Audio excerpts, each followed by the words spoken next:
সোহাগ পরিবহনের মালিকের ভাই সহ অন্তত ৭ জনকে কুপিয়ে আহত করা, পরিবহনের কার্যালয় ও মালিকের বাসায় ভাঙচুরের ঘটনায় স্বেচ্ছাসেবক দলের একজন নেতাকে বহিষ্কার করা হয়েছে। দল থেকে বহিষ্কৃত সে নেতার নাম বিল্লাল হোসেন। এ মামলায় জড়িত থাকার অভিযোগে ৪ সেপ্টেম্বর ২ জনকে গ্রেফতার করেছে পুলিশ।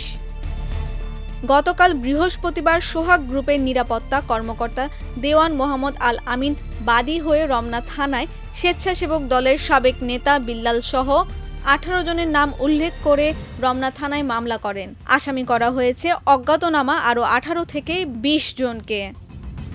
রমনা থানা পুলিশ বলছে, বৃহস্পতিবার অভিযান চালিয়ে এজাহারভুক্ত আসামি পারভেজকে আর ভিডিও ফুটেজে দেখা হামলায় জড়িত জয়নালকে গ্রেফতার করা হয়েছে। জড়িত বাকি ব্যক্তিদের গ্রেফতারের অভিযান চলছে।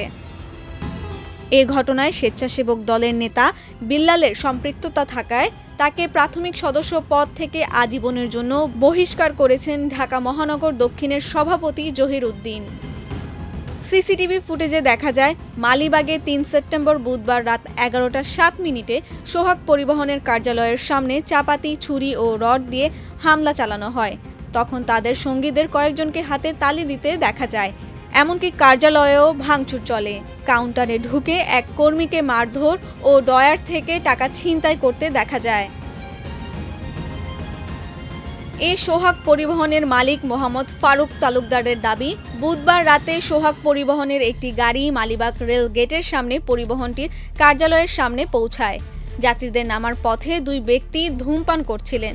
৩ জন পরিবহন কর্মী তাদের সরে গিয়ে ধূমপান করতে বলায় তারা ক্ষুব্ধ হন।